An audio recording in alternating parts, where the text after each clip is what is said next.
Corona संक्रमण का प्रतिशत वडोदरा में जिस तरह से बढ़ रहा है, संबंधित अधिकारियों द्वारा लगातार बैठक का आयोजन कर कोरोना संक्रमण को रोकने की तैयारियां की जा रही हैं। वडोदरा शहर में कोरोना वायरस ने फिर से दहशत फैला रखी है। ऐसे में अधिकारियों की समीक्षा बैठकों का दौर भी बढ़ गया है। ओएसडी डॉक्टर विनोद राव ने आने वाली कोरोना स्थिति की पूर्व तैयारियों के भागरूप आज एक बैठक आयोजित की, जिसमें म्युनिसिपल कमिश्नर पी स्वरूप, मुख्य स्वास्थ्य अधिकारी doctor Devesh Patel, nursing college और पैरामेडिकल कॉलेज के प्रिंसिपल और संचालकों के साथ विचार विमर्श कर नर्सिंग की ट्रेनिंग ले चुके छात्रों को कोरोना ड्यूटी में जोड़ने पर चर्चा की गई। कोविडना जे परिस्थितिने पહોંચી વળવા માટે આગોતરું આયોજનના ભાગરૂપે આજે ઓએસડી વિનોદરાવ સાહેબના માર્ગદર્શન હેઠળ એક મીટિંગ યોજવામાં આવી। આમાં લગભગ ગવર્મેન્ટ અને પ્રાઇવેટના નર્સિંગ અને પેરામેડિકલ કોલેજીસના પ્રિન્સિપલ્સ અને એમના પ્રતિનિધિઓને બોલાવવામાં આવ્યા હતા અને જરૂર જણાય તો એ વધારાના સ્ટાફને આપણે ઉપયોગ કરવાનો જરૂરી પડશે, એના માટે આગોતરું આયોજન કરવામાં આવ્યું।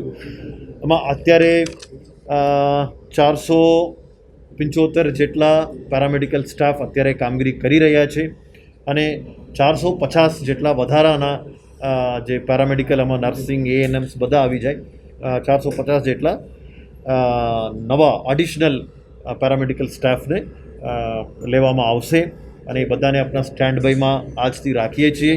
450 જેટલા જ્યારે પણ જરૂર પડશે ત્યારે આ પેરામેડિકલ સ્ટાફને ઉપયોગમાં લેવામાં આવશે। ને અત્યારે જે આપણા પાસે જે પ્રતિનિધિઓ આવ્યા હતા, લગભગ 12 જેટલા નર્સિંગ કોલેજીસ અને એના પ્રિન્સિપલ્સ આવ્યા હતા। એટલે જરૂર જણાય તો હજુ પણ આપણા વધારા કરવાનું હોય તો કરી શકીએ।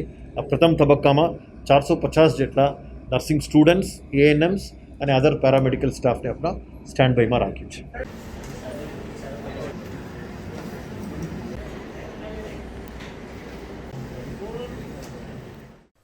कोरोना वैक्सीनेशन अभियान को तेजी देने के बीच सरकार ने यू टर्न लेते हुए अब कोरोना वैक्सीन का दूसरा डोज 4 सप्ताह के बजाय 6 से 8 सप्ताह के बाद लगाने का ऐलान कर दिया है। देश में कोरोना संक्रमण जहां तेजी से बढ़ रहा है, वहीं दूसरी ओर कोरोना वैक्सीनेशन का काम भी तेजी से चल रहा है। इस बीच सरकार ने आज कोरोना वैक्सीन को लेकर नई गाइडलाइंस भी जारी कर दी है।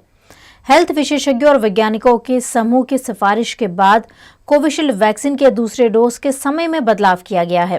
कोविशील्ड की पहली डोज लगने के 4 से 6 हफ्ते बाद दूसरी खुराक दी जा रही है, जिसे अब केंद्र सरकार ने 6 से 8 हफ्ते कर दिया है।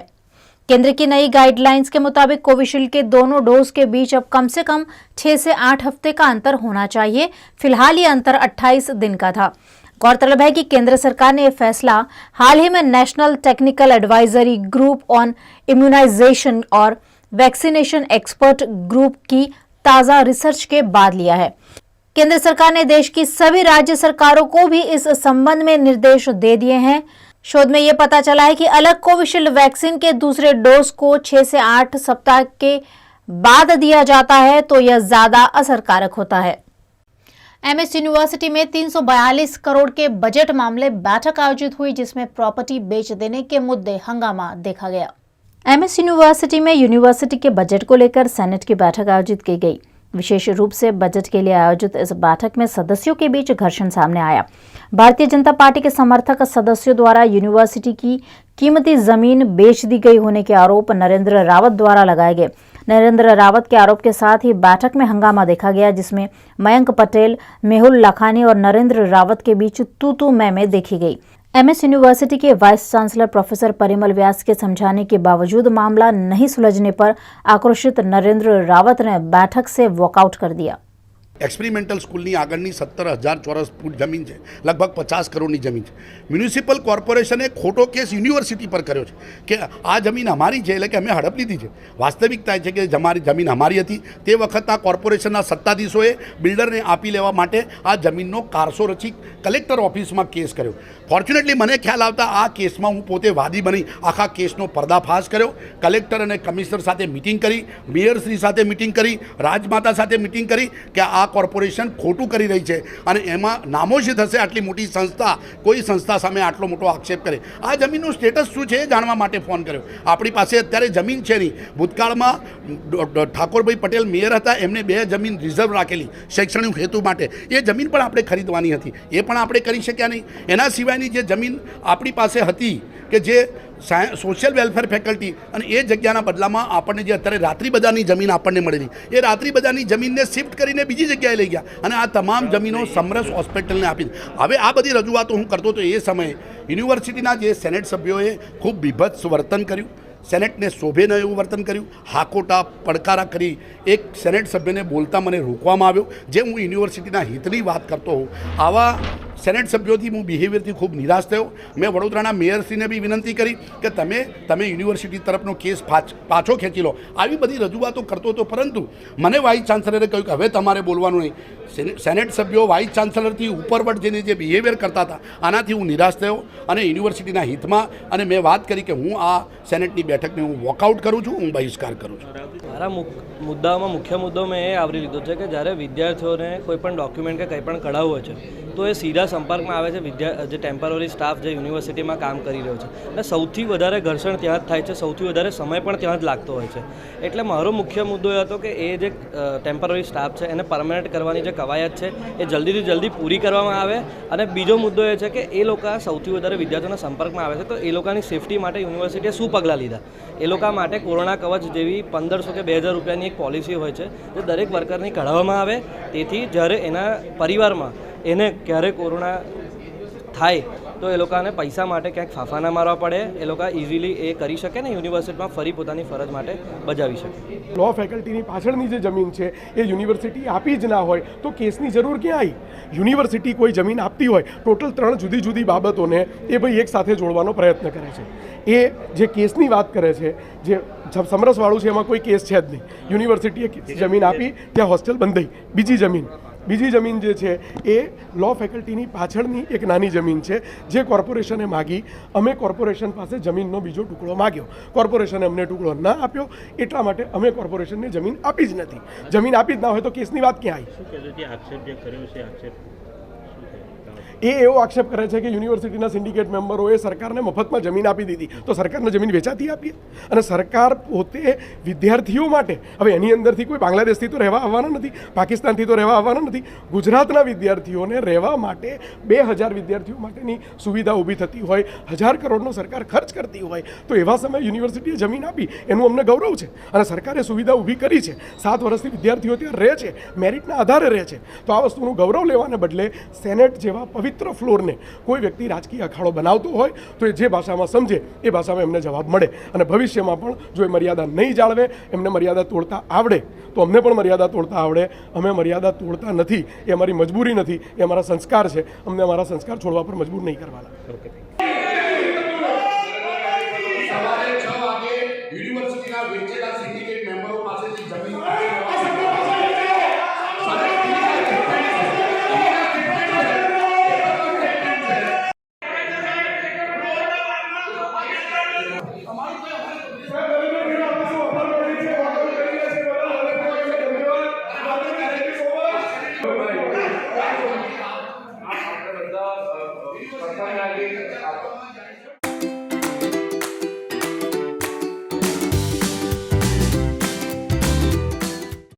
रंगों का त्यौहार होली। वीएनएम टीवी किड्स आपके लिए एक नया टास्क लेकर आया है। होली के रंग न्यू आइडियाज के संग। टास्क क्या होंगे ये आपसे शेयर करेंगे हमारे VNM TV kids anchor Hunt के वन ऑफ द विनर्स संस्कार वैष्णव। हाय, मैं तो होली मनाने ही वाला हूँ, पर इस साल इनोवेटिव और क्रिएटिव आइडियाज़ के साथ, और आप सबको भी होली तो मनानी ही पड़ेगी। तो इस साल आप सब होली मनाना इनोवेटिव और क्रिएटिव आइडियाज़ के साथ, और आप जो होली मना रहे हैं उसके वीडियोस हमारे साथ शेयर करें ताकि इस पूरे दुनिया को पता चले कि हम इंडियंस भी कैसे होली मनाते हैं। वीडियोस भेजने की लास्ट डेट है 24 मार्च 4 बजे तक। आपका वीडियो हॉरिजॉन्टल फ्रेम में होना चाहिए। वीडियोस का जो मैक्सिमम लेंथ है वो 5 मिनट का है। आपके स्क्रीन पे जो नंबर फ्लैश हो रहा है उस पे आपको अपने वीडियोस सेंड करने हैं। पानी की बूंद बूंद बचाना अब बेहद जरूरी होता जा रहा है और इसी प्रयास के लिए पूरा विश्व 22 मार्च को विश्व जल दिवस मनाता है। आज इस दिवस पर दुमाड़ में जागरूकता कार्यक्रम आयोजित किया गया। आज दुनिया भर में पानी का संकट खड़ा हो रहा है। जहां हर क्षेत्र तरक्की कर रहा है, वहीं अब भी लोगों को स्वच्छ जल नहीं मिल रहा है। यहाँ तक कि कई विद्वानों का कहना है कि अगला विश्व युद्ध पानी को लेकर होगा।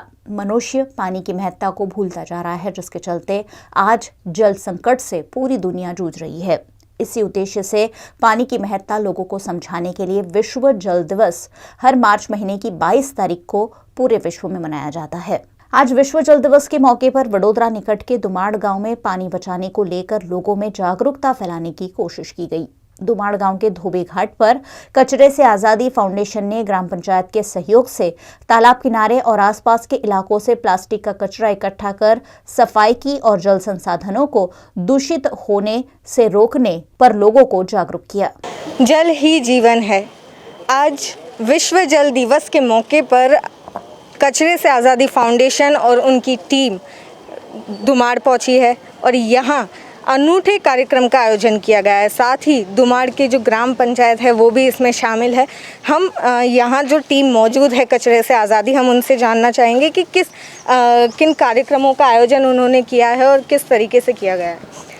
Good morning. हमने यहाँ पे विश्व जल दिवस का सेलिब्रेशन किया है। जैसे कि यहाँ पे ये जो आप जगह देख रहे हैं वो पूरा धोबी घाट है, ठीक है। यहाँ पे बहनें रोज़ सुबह कपड़े धोने के लिए आते हैं और यहाँ पे कपड़े धो के वो यहाँ का जो भी पानी है वो यहाँ से अपने तालाब में चला जाता है।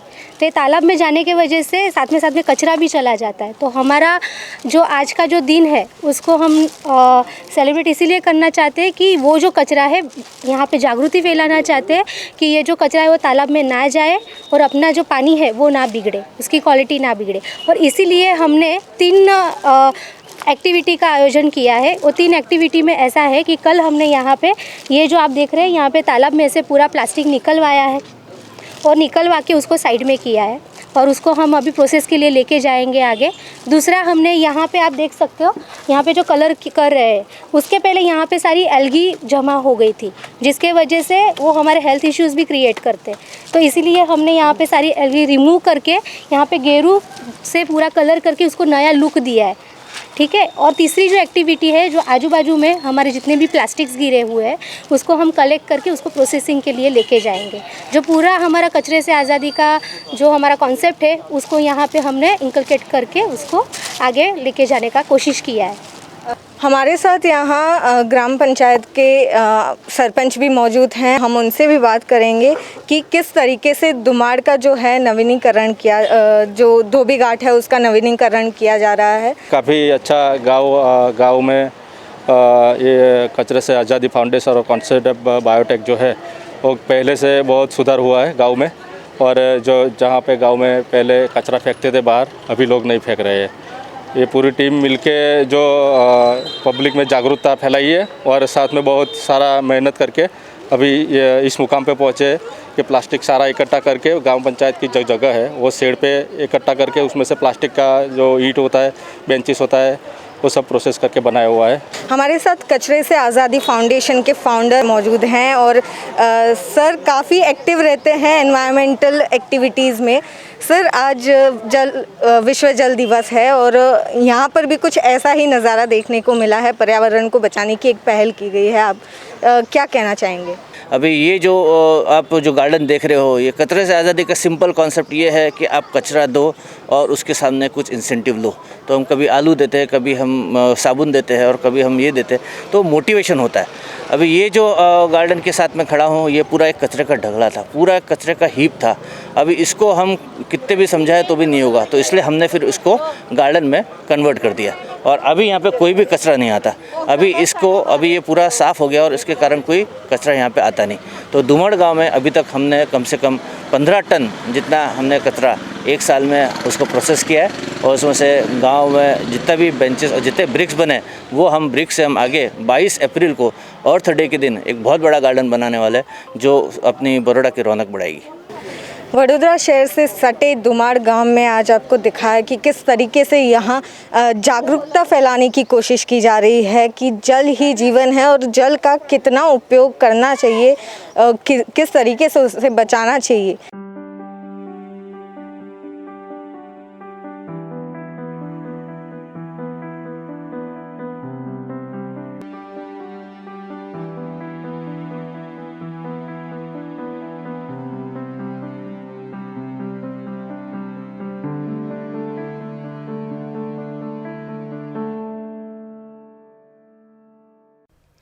पूरा विश्व आज वर्ल्ड वाटर डे मना रहा है और ऐसे में शहर के सबसे बड़े सरकारी अस्पताल में पीने के पानी की सुविधा भी नहीं होने की बात सामने आई है। शहर के एसएसजी अस्पताल के कोविड सेंटर में लगे हुए पानी के कूलर बंद स्थिति में है। कोविड सेंटर में आने वाले मरीजों को पानी खरीद कर लाना पड़ता है। वहीं रुक्मिणी चिनानी प्रस्तुति गृह के सामने जो आरओ प्लांट रखा गया है वहां गंदगी, मच्छर और कीड़ों की भरमार है। पानी जैसी बुनियादी सुविधाएं वडोदरा शहर के सबसे बड़े सरकारी अस्पताल में नहीं मिल रही है, जिस पर सामाजिक कार्यकर अतुल गामेची ने आपत्ति जताई। आज विश्व वॉटर डे एटले के जल ए ज जीवनનો દિવસ છે પૂરા વિશ્વમાં જ્યારે મનાવવામાં આવે છે ત્યારે આજે વડોદરા શહેરના સર સાજીઓ જનરલ હોસ્પિટલમાં આજે મુલાકાત લેતા જોવામાં આવ્યું છે। કોવિડ કેર સેન્ટરની સામે નીચે જે પણ પાણીના કુલરો હતા, કુલરો તદ્દન બંધ હાલતમાં છે, બગડી ગયેલા હાલતમાં છે। પીવાના પાણીની ત્યાં સમસ્યા છે, લોકોને પીવાનું પાણી ત્યાં મળી નથી રહ્યું। બીજી બાજુ રૂક્ષ્મણી ચેનાની પ્રસૂતિ ગૃહ છે, ત્યાં આગળ નાના બાળકોનો જે જન્મ થાય છે તેની સામે પીવાના પાણીની વ્યવસ્થા કરવામાં આવી છે। આરો સિસ્ટમ લગાવવામાં આવી છે, પરંતુ આરો સિસ્ટમ જ્યાં લગાવવામાં આવી ત્યાં નીચે ગંદકીના થર જામી ગયા છે, મચ્છરોનો જીવાતોનો ત્રાસ થઈ ગયો છે। જ્યાં સ્વચ્છતાની વાત આવે, પીવાના પાણીની વાત આવે ત્યાં સ્વચ્છતા હોવી જોઈએ, પરંતુ અહીંયા ગંદકીના થર જામેલા છે। અહીંયા 100 રૂપિયાનો દંડ લખ્યો છે, પરંતુ આ 100 રૂપિયાનો દંડ સર સાજીરાવના સત્તાધીશો પાસે લેવો જોઈએ તેવું અમારું માનવું છે। આ ગંદકી જો વહેલામાં વહેલી તકે દૂર કરવામાં નહીં આવે તો જે રીતે કોરોના ફેલાવો છે એ રીતે વધુમાં વધુ બીજા રોગો અહીં ફેલાશે તેવું અમને લાગ્યું છે। સર સાજીરાવના સત્તાધીશોને વિનંતી છે કે વહેલામાં વહેલી તકે જે કુલરો બંધ છે, ઉનાળાનો સમય છે, કુલરો ચાલુ કરવામાં આવે, સાથે અહીંયા જે રૂક્ષ્મણી ચેનાની છે ત્યાં સાફ સફાઈ કરવામાં આવે તેવી અમારી માંગ છે। અહીંયા ગંદકી નહીં કરવી, ગંદકી કરવાને દંડને પાત્ર છે 100 રૂપિયા દંડ, પરંતુ અહીંયા કોઈ જાતની સફાઈ થતી નથી તો ગંદકી કોણ કરવાનું? એસએસજી હોસ્પિટલના તંત્ર દ્વારા અહીંયા રોજ સાફ સફાઈ કરવાની, પરંતુ સફાઈ નથી કરતા, જેના કારણે ગંદકી થઈ છે। બોર્ડ પણ એમનું નીચે પડી ગયેલું। તંત્ર જવાબદાર છે, नागरिको जवाबदार नहीं। लेटेस्ट खबरों के लिए यूं ही देखते रहिए VNM न्यूज और हाँ, VNM टीवी की यूट्यूब चैनल को लाइक, शेयर और सब्सक्राइब जरूर करें। और हाँ, इस बेल आइकन को दबाना ना भूलें। इसे प्रेस करते ही आपको मिलेगी VNM टीवी यूट्यूब चैनल की सारी नोटिफिकेशंस और आप रहेंगे खबरों से अपडेटेड।